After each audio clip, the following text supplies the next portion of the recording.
l'a surnommé le violeur de la Couronne Nord. Pendant plus d'1 an, il a agressé des jeunes femmes, le plus souvent mineures. Son nom, Benoît Gay, policier.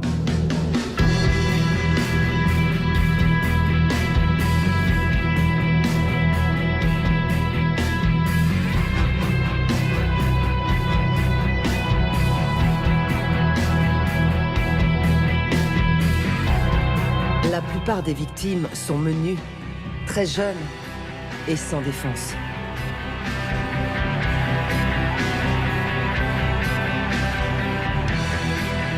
C'est terrifiant parce qu'on se dit jusqu'où il va aller. Parce qu'on connaît le mode opératoire des prédateurs. Quand ça commence, on sait comment ça peut finir.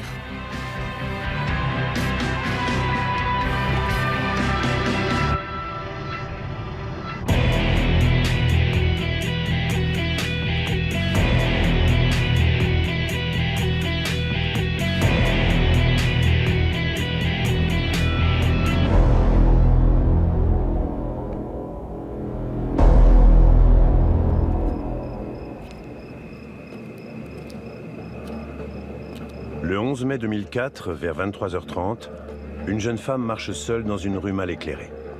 Elle se rend tranquillement à la maison d'un ami.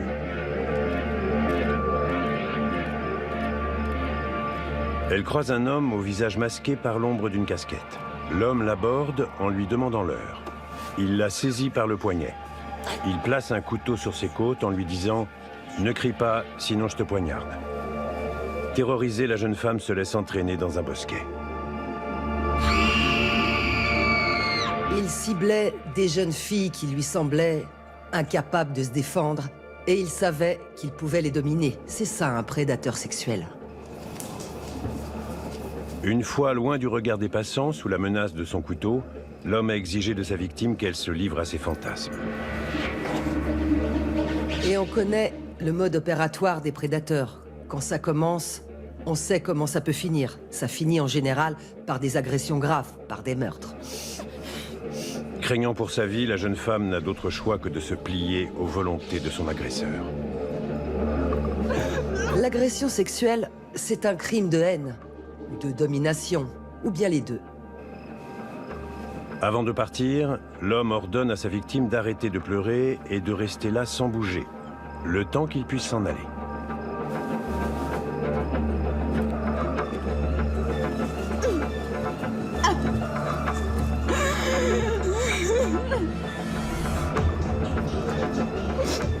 Un mois plus tard, le 16 juin 2004, toujours vers minuit, une jeune femme âgée de 16 ans marche seule dans un quartier résidentiel de Saint-Jérôme. Un homme, au visage masqué par l'ombre de sa casquette, l'agrippe par le poignet. Malgré le fait que l'agresseur soit armé d'un couteau, la victime résiste. Elle se débat, elle crie, elle réussit à lui échapper. Dans sa fantasmatique sexuelle déviante, il y a ce qu'on appelle un scénario. Il y a un plan qui est excitant. Et à partir de ce moment-là, le prédateur cherchera à recommencer toujours la même chose. Ça vient mettre une certaine pression sur les enquêteurs, évidemment. Parce que ce que l'on veut, c'est l'arrêter. Le prédateur, on veut arrêter ce criminel. S'il y a bien un crime sordide, c'est celui d'agression sexuelle. Il faut malheureusement quelques victimes avant que les policiers aient un certain profil de l'individu. C'est le 23 juin 2004 que l'homme à la casquette s'attaque à sa 3e victime. Toujours une jeune femme, âgée de 16 ans elle aussi, qui rentre chez elle par les mêmes rues qu'elle emprunte tous les soirs. Malgré le couteau et les menaces de mort de son agresseur, la jeune femme résiste et finit par lui échapper. Elle se rend à la police et donne une description de son agresseur et de sa Honda rouge, ce qui permet aux enquêteurs de faire un recoupement avec les 2 agressions précédentes. Quand il y a un prédateur qui agit en toute liberté, qui rôde, qui fait des victimes, parfois la première agression sexuelle ou bien le premier événement qui est rapporté ne va pas créer beaucoup de remous. Mais quand il y a plusieurs séquences assez rapprochées dans le temps et dans un environnement à peu près identique, là, bien évidemment, l'inquiétude va commencer à croître. Au fil du temps, on s'est aperçu que, compte tenu du secteur où le prédateur sévissait, du choix similaire du profil de ses victimes, de l'arme utilisée et du mode opératoire, nous sommes arrivés à la conclusion qu'il s'agissait d'un seul et même agresseur. C'est quelqu'un qui, manifestement, cible ses proies sur le même genre de critères. Ce sont de très jeunes filles de petite taille, elles ont l'air fragiles, donc il sait qu'il pourra les maîtriser sans problème. On a donc affaire à quelqu'un qui n'est pas le jeune délinquant classique qui s'amuse à faire peur aux filles de son quartier. Les titres sortent. Le violeur de la couronne nord. Tous les journaux commencent à en parler et là on sait, ou on pense en tout cas parce que les éléments se ressemblent pas mal, on pense qu'on a affaire à un prédateur. Étant donné que le violeur de la couronne nord ne s'attaquait qu'à des victimes qu'il ne connaissait pas, il était difficile à identifier. Il n'était qu'un inconnu surgissant dans la nuit avant de disparaître. Les enquêteurs devaient donc se fier au profil commun à ce type de criminel. Les agresseurs sexuels ne vont pas passer à l'acte dans un périmètre qu'ils ne connaissent pas. En fait, ils savent que c'est beaucoup trop risqué. Ils ont besoin de maîtriser leur environnement pour pouvoir prendre la fuite si besoin. Et les statistiques montrent qu'ils habitent ou travaillent sur leur terrain de chasse. La plupart des agresseurs qui sont des prédateurs, que ce soit les tueurs en série, que ce soit les agresseurs sexuels en série, sont des personnes qui mènent une vie normale, en apparence seulement. Ils exercent un métier qui demande une grande efficacité. Ils peuvent être par exemple comptables, médecins, policiers. Mais ce n'est pas une double vie parce que dans leur intérieur, ils sont toujours très conscients de ce qu'ils sont. Pour nous, c'est une double vie, mais pour eux, c'est un tout. 80 à 90% des crimes à caractère sexuel ne sont pas dénoncés. Donc ça sous-entend qu'il y a juste environ 10 à 20% des victimes qui vont porter plainte.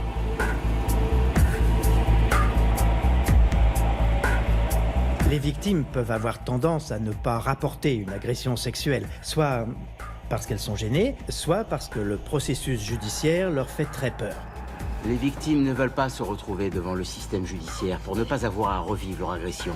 Elles vont se dire, de toute façon, ça ne changera pas grand-chose. Parce que très souvent, les agresseurs ont des sentences trop clémentes. Ou bien par crainte que l'agresseur puisse un jour arriver à les localiser et à les revoir, ce qui fait que beaucoup d'entre elles ne portent pas plainte. L'enquête pour retrouver le violeur de la couronne nord débutait avec très peu d'indices. Les enquêteurs ont commencé par dresser une liste d'hommes avec des antécédents d'agression sexuelle, domiciliés dans un secteur qui englobait toute la couronne nord. Cet individu était très futé. Premièrement, il ne laissait pas de fluide corporel dont on aurait pu extraire un profil génétique. Il n'était jamais vu des caméras de surveillance. Non seulement il connaissait son environnement, mais il avait aussi procédé au repérage méthodique des lieux où il pouvait agresser ses victimes sans prendre de risques. Tous ces éléments nous donnent le profil d'un individu qui peut être proche, sinon très proche, des méthodes policières employées pour dépister les agresseurs sexuels. 8 mois passent sans que de nouvelles agressions soient signalées. Puis le 25 mars 2005, le prédateur refait surface. Encore une fois, il cible une jeune femme de 17 ans qui s'arrête à une station de bus vers minuit 30.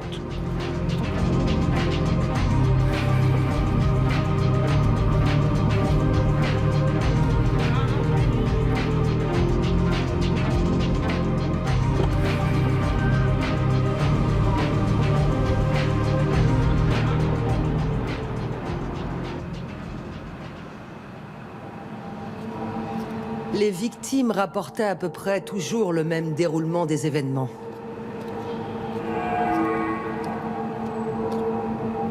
Elles se faisaient accoster par cet homme qui soit leur demandait l'heure, soit les entraînait manu militari dans un endroit sombre sous la menace d'une arme pour leur imposer une relation sexuelle. Elles étaient terrorisées car il leur disait « Obéis, sinon je te tue. Si tu ne te débats pas, si tu fais ce que je te dis, il ne t'arrivera rien. » C'est sous-tendu par une fantasmatique déviante et la colère. Il sait parfaitement qu'il abuse de sa force et il a une volonté irrépressible de prendre le contrôle sur l'autre. Ses actes sont organisés et réfléchis. Il a tout préparé.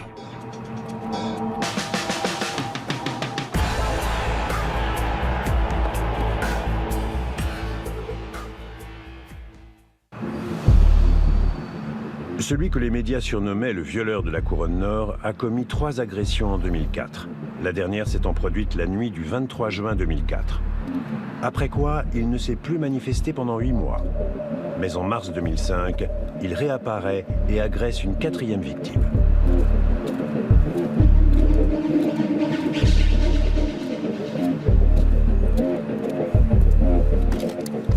L'agresseur brandit un pistolet et menace la jeune femme de la tuer si elle lui résiste.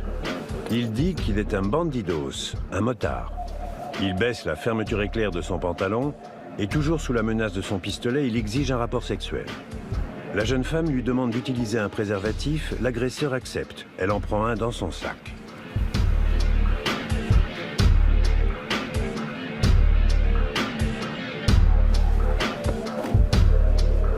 Il a fait croire à 2 ou 3 de ses victimes qu'il était un motard ou un ancien Hells Angels, qu'il avait déjà tué, et que c'est pour ça qu'il avait une arme à feu. Il s'empare de la carte d'identité de sa victime et menace de revenir la tuer si elle prévient la police. Il énonce très souvent la même sorte de menace à sa victime. Fais attention, je te connais et je sais où tu habites. J'ai même vu des cas où certains agresseurs sont allés jusqu'à fouiller dans les sacs que portaient les victimes, pour recopier leur nom et leur adresse. Donc, son scénario s'étoffait au fil des mois et devait être absolument terrifiant à entendre pour une adolescente de 17 ans qui se fait accoster comme ça à 11h minuit pour être agressée sexuellement. Ces menaces mettent tellement de pression sur la victime qu'elle va y penser à 2 fois avant de rapporter le crime. Et souvent, peut-être même dans le cas qui nous préoccupe, il y a des victimes qui n'ont tout simplement pas porté plainte. Malgré les menaces et le fait que l'agresseur connaisse son adresse, la jeune femme va à la police. Elle fait une déposition. C'est difficile de donner une description de son agresseur quand on a vécu un événement traumatisant qui n'a pas duré longtemps, surtout quand vous ne le voyez pas. S'il est dans votre dos, par exemple, et qu'il vous maintient par le cou ou par le bras. C'est vrai que ces jeunes filles n'ont pas donné de description de son visage. Sinon, juste quelques indications assez standards. C'est-à-dire, c'est un homme, entre 25 et 30 ans, plutôt mince et assez grand. Quelques-unes ont décrit ses mains. Alors oui, c'était difficile de le décrire. S'il avait une balafre qui lui traversait le visage, on aurait eu de quoi faire un portrait robot.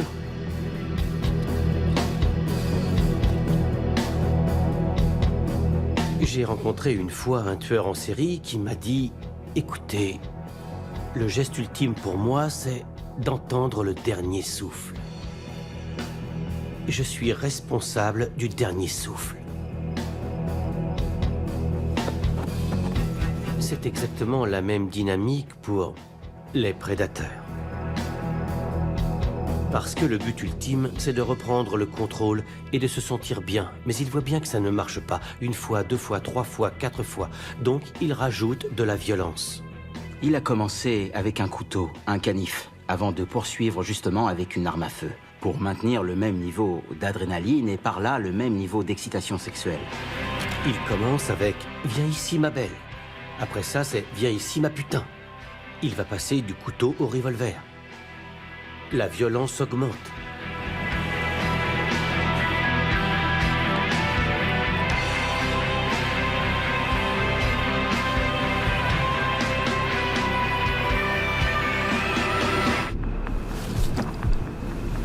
Les médias ont aussi rapporté que le violeur, malgré sa violence et ses menaces, rassurait ses victimes.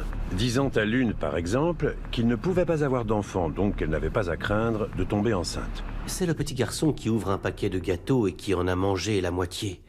Et comme il en laisse une partie, donc il a bonne conscience. Et ça lui permet de se dire qu'en fait, eh bien, il n'est pas un monstre. Il est aussi capable d'être une personne correcte et, à certains égards, c'est vrai. Le 8 avril 2005, soit 2 semaines après sa 6e agression, le violeur de la Couronne Nord passe à l'acte une nouvelle fois. Cette jeune fille sortait de son travail aux environs de minuit et elle devait prendre le bus pour rentrer chez elle. Elle avait peur de marcher seule une fois la nuit tombée. Pour se donner du courage, elle avait acheté une bombe lacrymogène qu'elle gardait précieusement à disposition dans son sac en cas de besoin. Lorsqu'il l'a agrippée par le dos, elle a sorti sa bombe lacrymogène. L'agresseur ne devait certainement pas s'attendre à une telle réaction, parce qu'il ne ciblait que des jeunes femmes qui se laisseraient faire. C'est pas vrai. À partir de maintenant, la police a une description. Même si elle est assez limitée, c'est déjà ça. On a également le signalement d'une voiture rouge qui revient souvent dans le témoignage des victimes. Il s'agit d'un vieux modèle. La porte arrière s'ouvrait en 2 parties et un grand désordre régnait dans le coffre. On avait surtout la marque du fabricant. Je ne sais pas si une victime l'a identifié précisément, mais il s'agissait d'une Honda. Si vous répétez souvent les mêmes trajets dans le même quartier, dans un secteur défini, logiquement, à un moment donné, vous risquez de vous faire repérer. D'autant plus que vous portez la même casquette et que vous conduisez toujours le même véhicule. De nombreux détails vont retenir l'attention, comme beaucoup de désordre à l'intérieur d'une voiture. Cette façon de procéder est idiote, ce n'est pas intelligent, mais les prédateurs ne sont pas intelligents, ils sont dominés par leurs pulsions. Et fort heureusement, c'est ce qui les perd, parce que ça donne des indices aux policiers qui enquêtent sur eux. Voilà, si on a, disons, par exemple, 1500 Honda rouges, on va tout de suite repérer dans notre banque de données si un agresseur sexuel en possède une. Et ensuite, c'est le principe de l'entonnoir à l'envers. Ensuite, on va agrandir nos recherches. Et on va rencontrer l'ensemble des personnes qui sont propriétaires d'un véhicule de ce genre.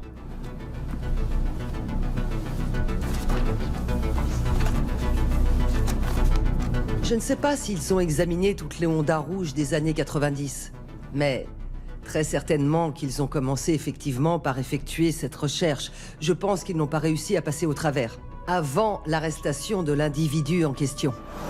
Le signalement du véhicule du prédateur va finir par porter ses fruits. Le 23 avril 2005, celui qui s'avérera être le coupable va s'ajouter à la liste des personnes suspectes. Au printemps 2005, ça fait 1 an qu'il y a un prédateur qui fait des victimes. Alors, on organise des opérations policières importantes. Ces opérations vont avoir lieu dans des secteurs précis. Les parkings autour des arrêts des lignes de bus de la région nord de Montréal vont être évidemment ciblés. Un soir, le 23 avril 2005, le même type de véhicule est repéré. Le conducteur du bus a remarqué la présence du véhicule dont le propriétaire était suspecté d'agression sexuelle. Le chauffeur du bus a poursuivi son trajet et 1 heure plus tard, lorsqu'il s'est arrêté au même arrêt en sens inverse, le chauffeur a remarqué de nouveau la présence de cette Honda rouge. Il en a signalé la présence aux policiers de Laval qui sont très vite arrivés sur les lieux. Et ils l'ont trouvé en train de vérifier les horaires de bus. Lorsque les policiers l'abordent en lui demandant ce qu'il fait, il répond simplement « Je vérifie seulement les horaires, j'attends quelqu'un. Je ne sais plus à quelle heure elle doit arriver. » Il devait être un peu nerveux, j'imagine.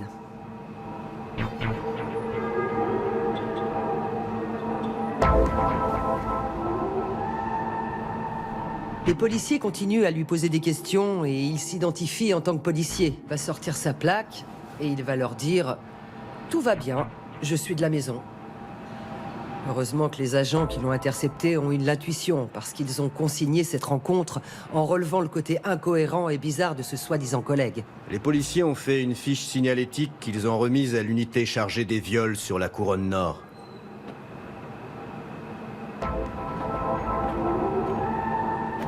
Malheureusement, lorsque les enquêteurs ont lu cette fiche, ils ne l'ont pas prise au sérieux sur le moment. Ils se sont contentés de la mettre sur la pile des affaires courantes à traiter. Évidemment, ce policier n'est pas le suspect numéro 1. On ne se dit pas tout de suite « Hurrah !» On a un suspect. Mais si vous avez un peu l'esprit ouvert comme ils sont censés l'avoir quand ils enquêtent sur ce genre de crime, vous vous dites « Rien n'est impossible ».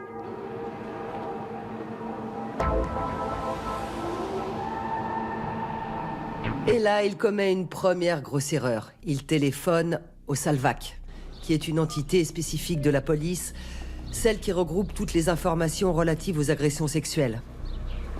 Il leur dit qu'il veut savoir où en est l'enquête en question. Ce qu'il cherchait désespérément à savoir, c'était « Est-ce que vous êtes déjà sur la piste d'un suspect potentiel ?» C'est un peu louche, c'est un peu bizarre. Si vous êtes le père d'une victime, d'accord, ça peut passer. Si vous êtes un policier du service des agressions sexuelles, ça passe encore. Mais si vous êtes un policier en charge des filatures, vous imaginez bien que ça ne passe plus. Et comme il s'y attendait, ses collègues lui répondent « Désolé, je ne peux pas vous en dire plus ».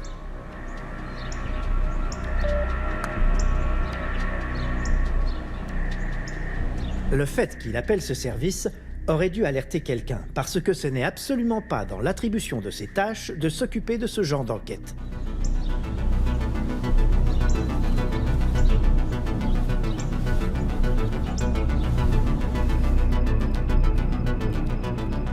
Deux mois se passent avant que se produise une nouvelle agression. Ce sera la plus grave et la plus haineuse. Il va s'attaquer à une adolescente de 15 ans le jour même de son anniversaire. Pour cette jeune fille, ce sera épouvantable. Cette nuit sera horrible. S'il n'avait pas été arrêté, il aurait blessé une autre de ses victimes. Et il l'aurait certainement tuée. Quand on lui a posé la question, il a dit oui. Il pense qu'il aurait fini par tuer. Fin 2005, à la liste des suspects voit s'ajouter le nom d'un policier, Benoît Gay. Depuis plus d'une année, un prédateur sexuel s'attaque à des jeunes femmes dans la couronne nord de Montréal. C'est toujours vers minuit qu'il aborde ses victimes, d'abord sous la menace d'un couteau et ensuite d'une arme à feu. L'élément d'enquête le plus solide dont dispose la police est le signalement de sa voiture, une voiture rouge. Ce signalement va mener à l'interpellation d'un certain Benoît Gay, un policier affecté au service des filatures. À partir du 23 avril 2005, on peut dire qu'il l'a échappé belle, évidemment. Les policiers prennent des notes. Ils vont rédiger un rapport. Mais ça ne va pas plus loin, et puis je ne pense pas qu'ils se sentent particulièrement visés par l'enquête. À tel point d'ailleurs qu'il récidive le 1er juillet 2005, et là, c'est sa pire agression, la plus violente. Une adolescente revient chez elle à pied après un trajet en bus. Elle est sans méfiance dans un environnement qui lui est familier. Elle croise un homme appuyé sur une petite voiture rouge. Un homme portant une casquette qui jette de l'ombre sur son visage. Il lui demande si elle a vu son chien. Puis il sort une arme à feu. Il entraîne sa victime dans un espace isolé où il l'agresse brutalement.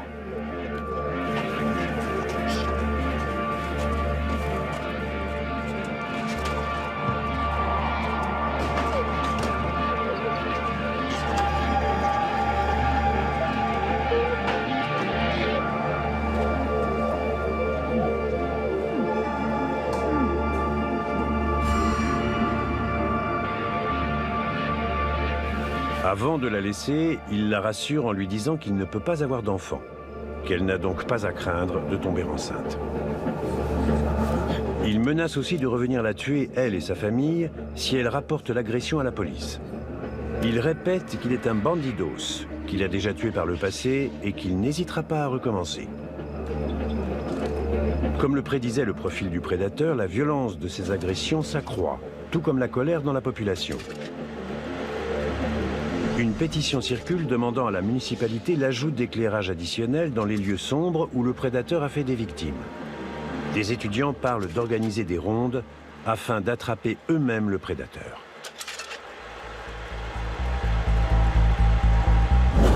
À l'été 2005, le projet Hibou est créé.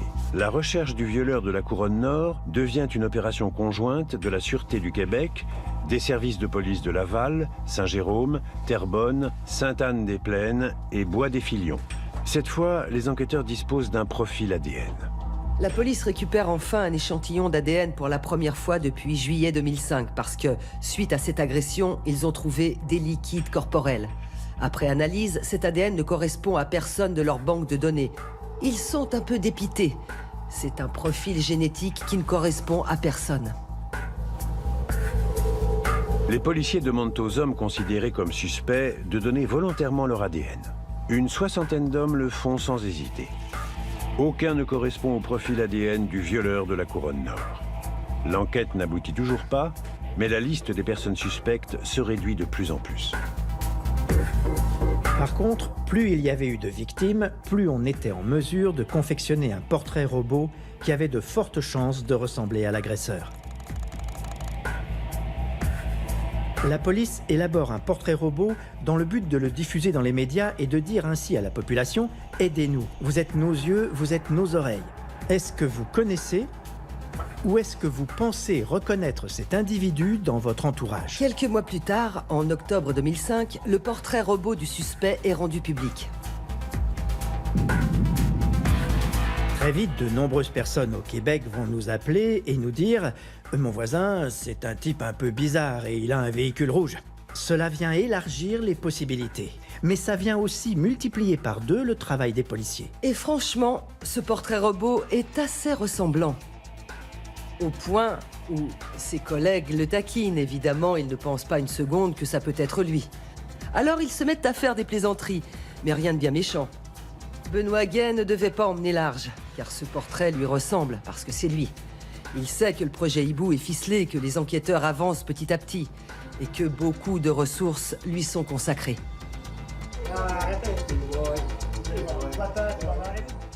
Jamais personne ne s'est simplement posé la question « Est-ce que ça serait possible ? Est-ce qu'on n'est pas en mesure de faire des liens qui pourraient viser notre confrère Benoît Gay ?» Les policiers ne peuvent pas soupçonner un collègue qui est chargé de faire respecter la loi. Ce même collègue, dans leur tête, c'est impossible qu'il enfreigne la loi. Et puis surtout, les crimes sexuels sont des crimes qui les répugnent. C'est pas comme un policier ripou qui a accepté une somme d'argent pour vendre des informations. Non, ce type a agressé des adolescentes. C'est pour ça que les policiers ont mis du temps à le mettre en haut de la liste des suspects. Il prenait soin de porter une casquette, histoire de ne pas être reconnaissable. Mais le plus étrange, c'est qu'il utilisait tout le temps sa voiture personnelle. Quand on y réfléchit, ce n'est pas intelligent, surtout venant d'un policier qui sait très bien comment les enquêteurs travaillent. Le policier Benoît Gay sent que l'étau se resserre sur lui. Il sait que les policiers sont à la recherche d'une Honda rouge, ce qui l'amènera à vendre sa voiture en espérant arriver à semer ses traces. Il venait juste de changer sa voiture pour un même modèle avec une lunette arrière identique, mais plus foncée. Et il s'est fait mettre en boîte par ses collègues pour avoir changé de voiture. Je me souviens, ses collègues disaient « Tiens, t'as une voiture comme celle du violeur de Laval. Tu pouvais pas en choisir une autre ?» Les prédateurs ne sont pas intelligents, ils sont dominés par leurs pulsions et, fort heureusement, c'est ce qui les perd parce qu'ils laissent des indices aux policiers qui enquêtent sur eux.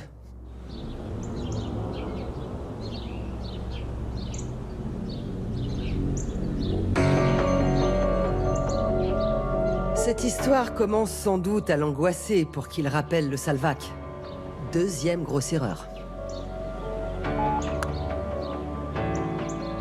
Les policiers se mettent à faire des vérifications et se posent la question qui tue. Est-ce que c'est possible que ce soit lui? Pour l'éliminer des suspects. Et puis, plusieurs agressions sexuelles ont été commises à certaines heures, où Benoît Gay était en service. Ses horaires de travail le blanchissent, on ne peut pas le suspecter. Mais il vérifie son emploi du temps et découvre qu'il a fait une petite entourloupe dans son relevé d'horaire de service. Un policier peut jongler avec ses horaires et récupérer du temps travaillé sans passer par ses supérieurs. En découvrant ça, les enquêteurs pensent qu'il est fort possible que Benoît Gay commet ses agressions et revient au bureau à temps. Ce qui amène les policiers à ne pas éliminer leurs collègues de la liste des suspects. Une de ses collègues le contacte pour le rencontrer, pour lui dire de ne pas s'inquiéter, qu'il n'est pas suspecté, mais qu'elle aimerait bien pouvoir l'éliminer définitivement de sa liste. Elle va le trouver un peu bizarre, c'est-à-dire qu'il n'a pas beaucoup de réactions, il n'a pas beaucoup d'émotions. Il ne veut pas la rencontrer, mais il finit par changer d'avis parce que tous les soupçons convergeraient sur lui s'il s'entêtait à refuser cet entretien. J'imagine qu'il doit ressentir la pression qui commence à monter.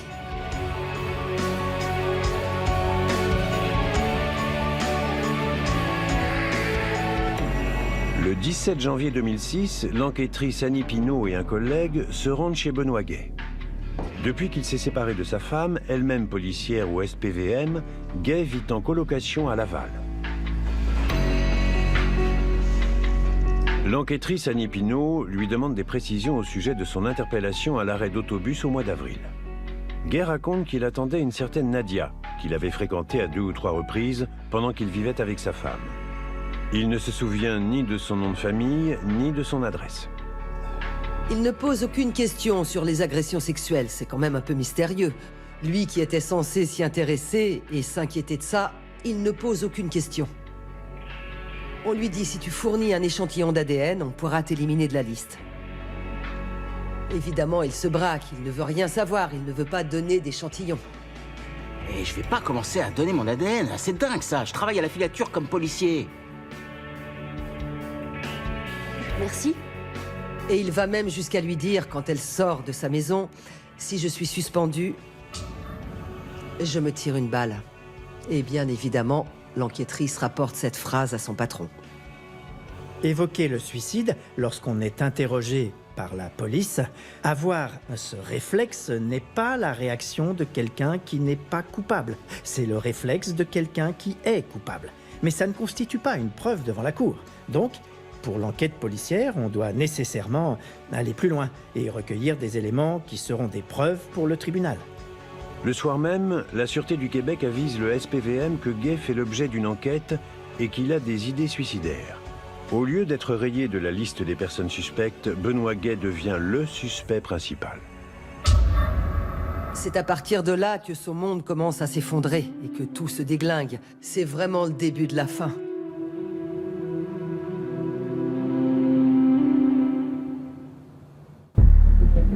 Après une année de recherche, les enquêteurs de la Sûreté du Québec croient avoir identifié un dangereux prédateur sexuel. Et le coupable potentiel est un policier, Benoît Gay, agent au SPVM depuis 14 ans, spécialiste en filature. Serait-ce possible qu'un policier entraîné à épier et traquer des criminels soit aussi celui qui suit et agresse en série des jeunes femmes?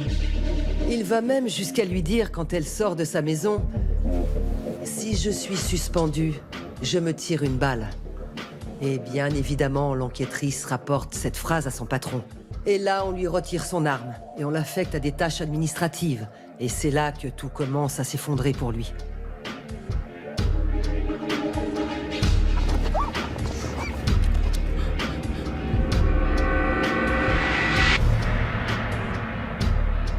Pour lui, c'est quand même un choc. Il n'a jamais pensé qu'il serait pris. Il imagine qu'un jour, il pourrait être pris. Mais il pense que ça ne lui arrivera jamais. Quand il est découvert, il y a atteinte à l'estime de soi. Il y a la honte. C'est un homme marié, il a sa propre famille, sans parler de la famille de son épouse et de son cercle d'amis. C'est une catastrophe pour lui. Il sait qu'il aura droit à un jugement sévère de la part des autres quand ils apprendront ce qu'il a fait. Donc, les idées suicidaires sont assez fréquentes dans ce contexte. À partir du moment où l'enquête de la police du Québec resserre son étau sur lui, il est conscient de ce qui va lui arriver, c'est clair. Il va rendre visite à son frère et lui tient des propos que son frère qualifiera de mystérieux. Des phrases comme « Quand tu vas voir ce que j'ai fait, tu sais, c'est grave ce que j'ai fait, tu vas tomber de ta chaise », mais sans rien préciser. Son frère, bien sûr, commence à s'inquiéter sérieusement. Benoît Gay lui dit « J'ai 3 choix. Soit je pars en exil, soit je fais face à la situation, soit je me suicide. » Sur ce, il s'en va et son frère prévient la police. Suite à l'appel de son frère, Benoît Gay est placé sous surveillance 24 heures sur 24. Les enquêteurs craignent qu'il ne tente de se suicider ou de prendre la fuite. Maintenant, il n'est plus supposé innocent. Il devient réellement suspect. Ce qui oblige l'inspecteur-chef à lui retirer son arme de service.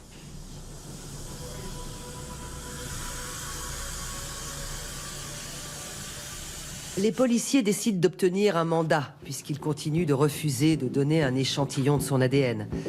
Et la procédure du mandat est lancée.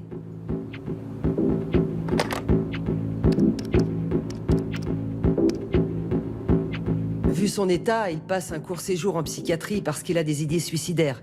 Il finit par en sortir. À partir du moment où il sort de l'hôpital, il est réellement suspect.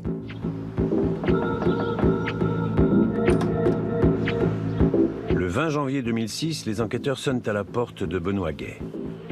Ils sont munis d'un mandat obligeant Gay à donner un échantillon d'ADN. Benoît Gay n'a plus le choix. Pour ne pas alarmer son colocataire, les policiers proposent de faire le prélèvement dans leur voiture banalisée. Une fois dans la voiture des enquêteurs, Benoît Gay se montre dépressif.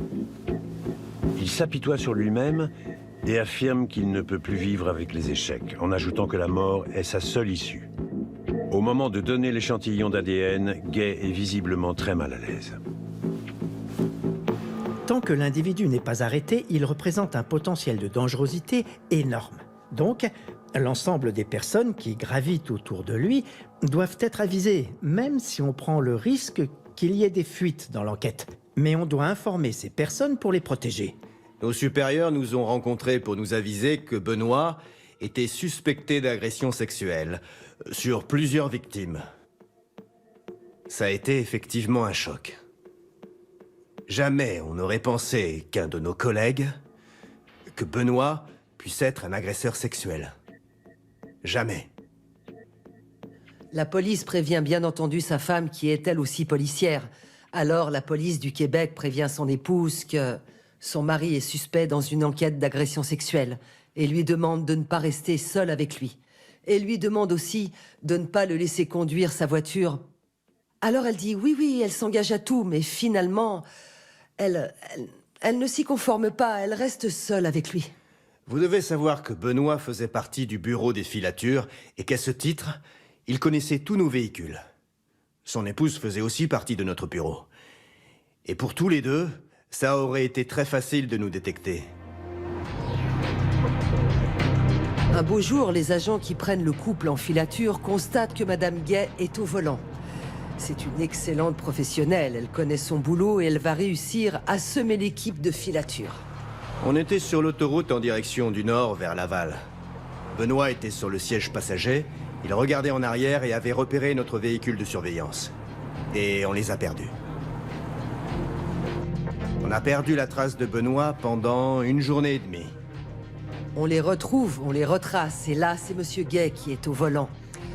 Il fait toutes sortes de manœuvres, des manœuvres de diversion en tout cas. Bref, il connaît son métier.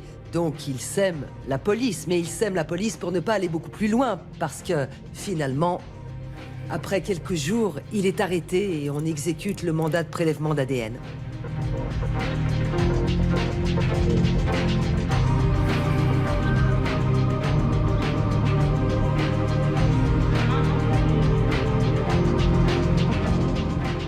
À partir du moment où il devient un sujet avec un peu plus d'intérêt, jusqu'à ce qu'il devienne suspect, c'est assez rapide. C'est parce qu'il a multiplié les erreurs, comme ça arrive souvent. Lorsqu'on a su que Benoît Gay avait été arrêté et accusé des crimes d'agression sexuelle, des crimes en série, ça a fait l'effet d'une bombe, tant au SPVM que dans l'ensemble des corps de police. Durant les semaines qui ont suivi, on ne pouvait pas s'empêcher de se demander est-ce qu'il y en a d'autres dans notre entourage. C'est sûr que cela vient créer un drôle de sentiment, mis à part qu'on se sent profondément trahi. Ça crée également chez nous toute une onde de choc. C'est un immense coup de tonnerre. Il n'y avait aucun indice qui nous laissait croire qu'il y avait des activités qui se déroulaient de la sorte.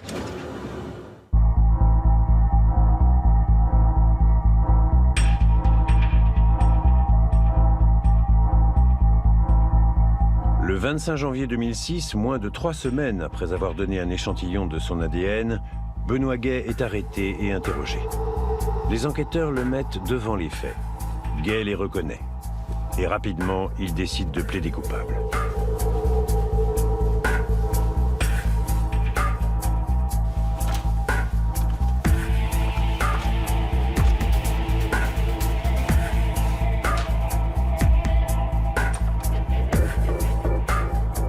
Alors, M. Gay a plaidé coupable à plusieurs chefs d'agression sexuelle. Il a aussi plaidé coupable à un chef d'agression sexuelle avec arme à feu, ce qui est puni par un minimum de 4 ans d'emprisonnement. Il a plaidé coupable aussi à quelques chefs de voies de fait et quelques chefs de menaces de mort.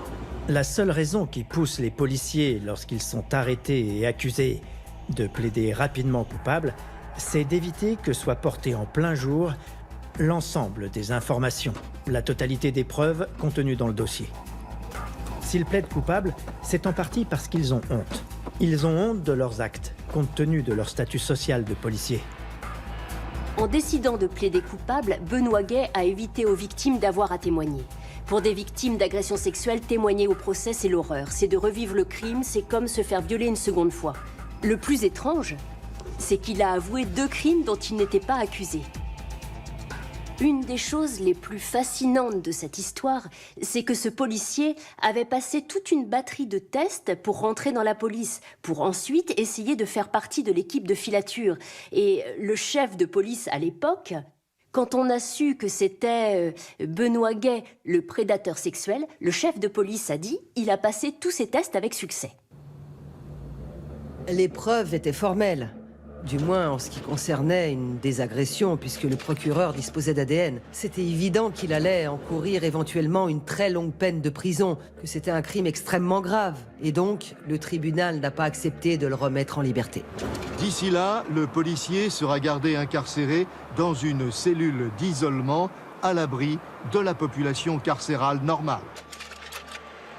Le fait que Benoît Gay soit membre d'une section d'élite, la filature, soulève aussi plusieurs questions.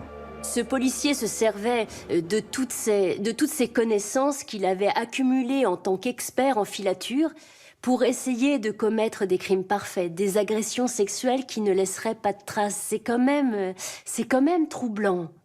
Les gens de son équipe ont été très ébranlés et se sont inquiétés de l'avenir de notre bureau.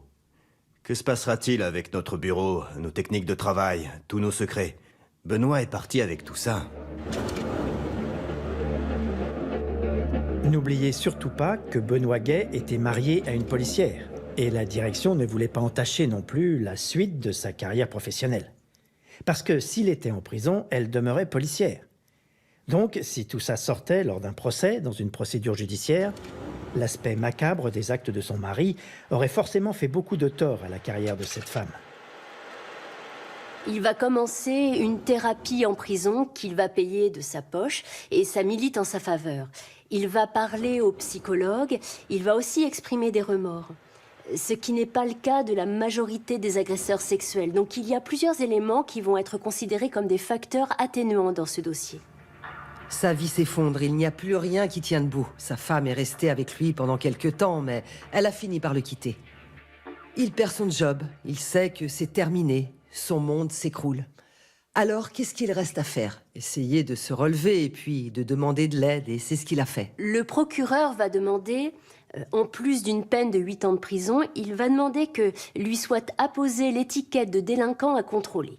Ce qui veut dire qu'il allait être surveillé pendant 10 ans, une fois son retour à la vie civile. Il a plaidé coupable à toutes les accusations portées contre lui. Il n'a pas contesté la requête pour être déclaré délinquant contrôlé. Il s'est soumis à des traitements en prison. Alors oui, il a fait ce qu'il fallait. Pour évidemment essayer d'écoper une peine la moins sévère possible.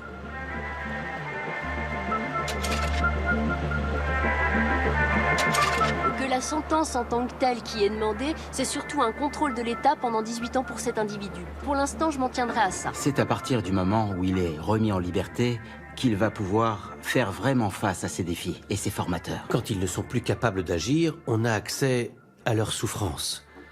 Et c'est là que le traitement peut les aider à mieux comprendre ce qu'ils ont à l'intérieur d'eux, et puis à gérer autrement les émotions qu'ils ressentent. C'est ça le but du traitement. Il y a des gens qui croient beaucoup à la réhabilitation.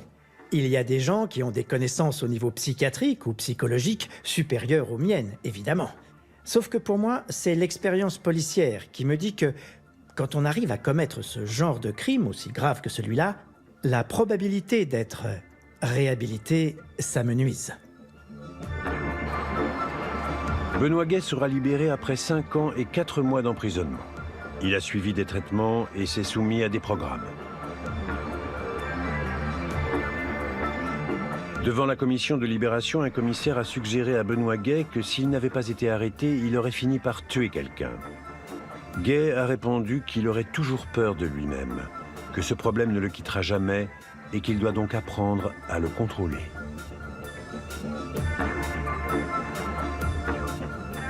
Tout ce que je peux dire, c'est que depuis que je suis... L'agression sexuelle, c'est un crime de haine, ou de domination, ou bien les deux. Et dans son cas, c'était vraiment un crime de domination.